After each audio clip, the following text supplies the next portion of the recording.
Some moments in time are so pivotal that they completely changed the course of rock and roll history.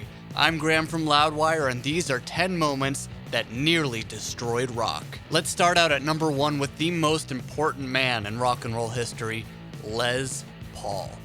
In 1948, the iconic inventor of the solid-body electric guitar almost died in a car accident before he could design the technological innovations that made modern music possible. While recovering in the hospital for over a year, Paul was given plenty of time to think, allowing him to perfect a little technology called multi-track recording. Paul's most serious injury was to his right elbow, and doctors actually almost amputated his arm.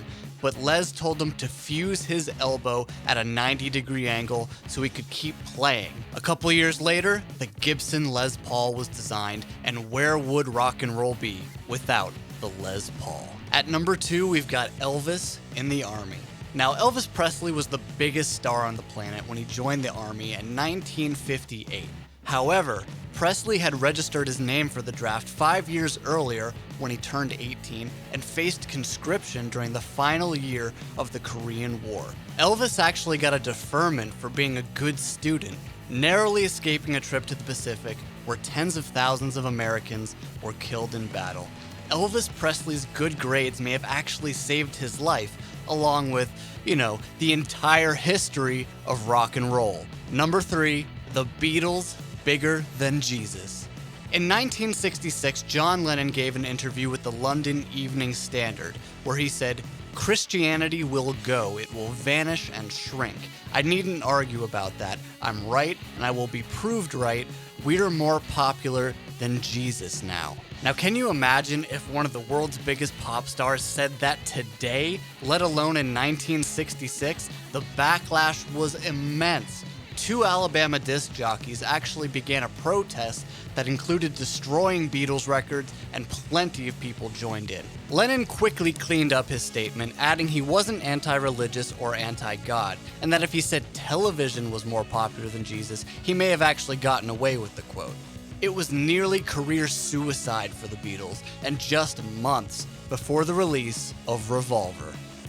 Number 4, Tony Iommi's industrial accident. Black Sabbath's Tony Iommi is the godfather of heavy metal, but his career was almost cut short at 17 years old when he was involved in an industrial accident that chopped off the tips of the middle and ring fingers on his fretting hand. This would have ended most guitar players' careers, but instead Iommi crafted nubs for his fingertips and adjusted his playing style with down-tuned strings to ease his playing, creating a signature sound for Black Sabbath. Had the accident been worse, Iommi would have never picked up a guitar again, and heavy metal music as we know it today may have never existed. Number 5, Ozzy Osbourne and Randy Rhoads. In late 1979, Ozzy Osbourne was unemployed, broke, and attempting an unlikely solo career. During auditions for his new band, in walked a little-known guitarist named Randy Rhoads. Not a Sabbath fan, Rhoads didn't even want to audition, doing so only at the insistence of a friend. Reportedly, a highly intoxicated Ozzy Osbourne gave Rhoads the job right before passing out. If either Rhoads didn't show up or Ozzy hit the deck a little sooner, he would have never heard Randy play, and we wouldn't have an entire generation of Rhoads-inspired guitarists or the greatest solo career in metal history.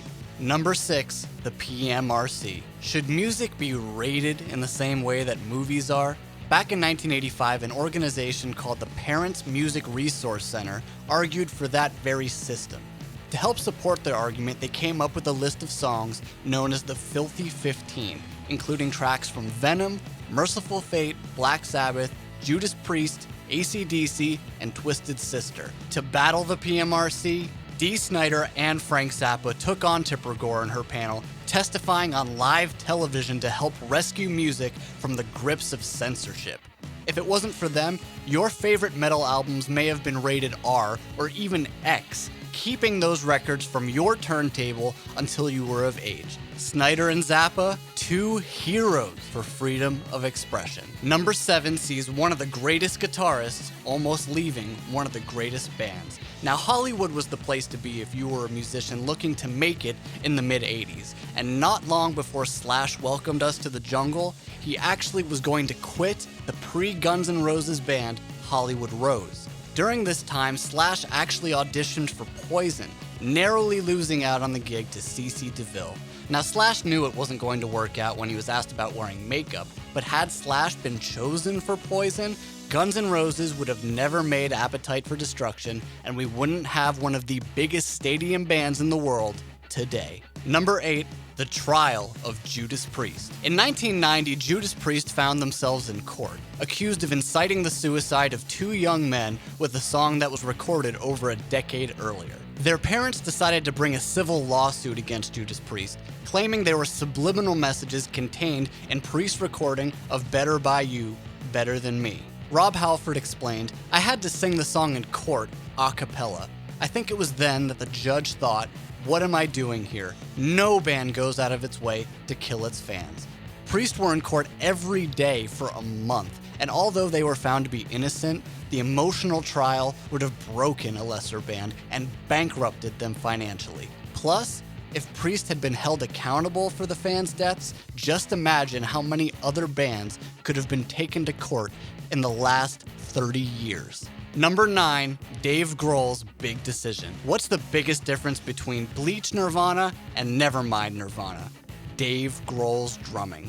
And if it hadn't been for Grohl's mother, the drummer may have never even joined the band. Grohl was already with the DC hardcore band Scream, but seeking his mother's advice after being offered the Nirvana gig, Dave's mom said, "There are times in life where you just have to do what's best for yourself." Without that push, Nevermind wouldn't have featured Grohl's drumming on songs like Smells Like Teen Spirit and In Bloom, and where would the 90s have been without the grunge explosion? Oh right, Poison. Plus, without Grohl and Nirvana, there'd be no Foo Fighters, no Them Crooked Vultures, no Grohl and Queens of the Stone Age, and so much more. And number 10, no new Tool album. Sorry, wrong list. But this one does have to do with Maynard Keenan. When Maynard moved to Los Angeles, he was more intrigued with pursuing a career in interior design and set decoration than music. He attended the Kendall College of Art and Design and even took odd jobs like providing feng shui for a pet store. Fortunately, he would later meet guitarist Adam Jones, and they'd put together the beginnings of what would become Tool. And to think we almost lost Tool, A Perfect Circle, and Pussifer to the world of interior design. That is not a world I want to live in.